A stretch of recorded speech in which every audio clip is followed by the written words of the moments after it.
At some point, you may find it highly advantageous to you, your spouse, and your company to bring that spouse on in the capacity of an employee of the company.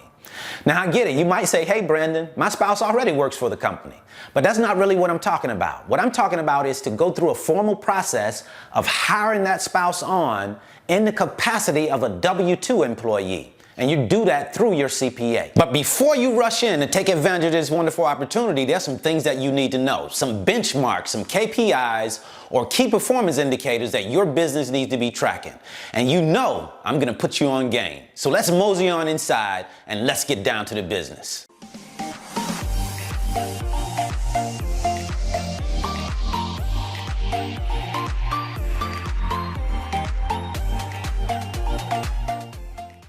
So now, anytime we're considering hiring an employee, the value exchange comes into question, or at least it should.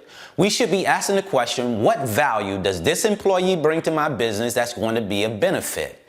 And even when it's a spouse, we not only look at the professional value that they bring, but we also want to know the monetary implications of making such a decision. This is not just about providing a check for your spouse. Although it's good to have some extra money coming in, we would like to see an additional check come into our household. There's some other things that we have to consider. For example, is the business financially stable enough to handle what comes with an additional employee? And how do you know that? What checks and balances do you have in place to know that your business is prepared and ready to bring on that additional employee? Have you brought on any new customers? Do you have any new products available? Do you have a sustained amount of income that you're making every single month? What is it that gives you that idea that you can bring on an employee and consistently pay that employee over time? And not only pay that employee, but also you're going to absorb some taxes that come with adding additional employees. For example, you'll have to pay payroll tax. You'll have to withhold taxes for that employee. And when I say pay payroll taxes, you're going to have to pay Social Security and Medicare for that employee. It's half of what that employee pays. So there's more to it than just bringing on an employee for a check. We have to look at those things that we are going to have the responsibility of as an employer before we bring that employee on. And once everything checks out and we've concluded that the business is financially stable, it is ready to take on an employee, then we start the process of hiring the spouse.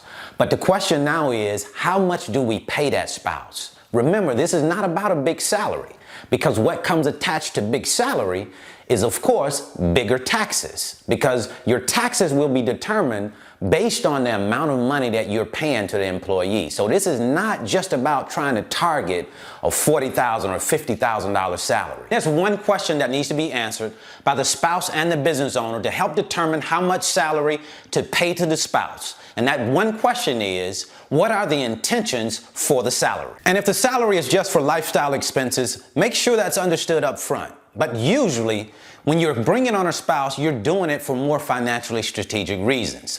For example, when you go on trips, now you can possibly write the tickets off, the airline tickets that you pay for that trip when you do your taxes. Or you can write some of the trip expenses off. So it's for more strategic reasons than just for a paycheck in most cases. The biggest reason, the most important reason in my opinion, that you would bring on a spouse is for the implications that it has on your overall investment portfolio. Because now, instead of doing $19,500 per year, which would be the max for an individual, now because you have your spouse, you can do $19,500 with your spouse plus any matching contributions.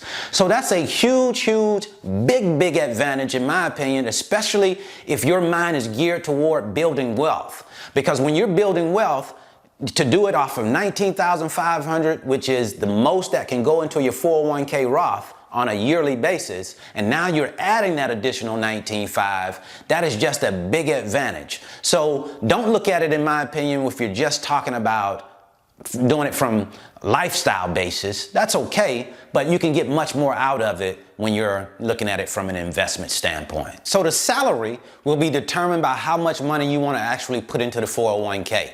Let's say you wanted to contribute the max to the 401k of $19,500. Then you would probably have about $2,500 per month in salary to cover taxes and to cover the amount your contribution amount that's going to go to that 401k. Now, if you wanted to put less than the max into that account, then you would adjust the overall payment based on what you wanted to put into the 401k account. So obviously there are some clear advantages to setting your spouse up as a W-2 employee. But just like with anything, there are some things that we should consider before taking this giant step.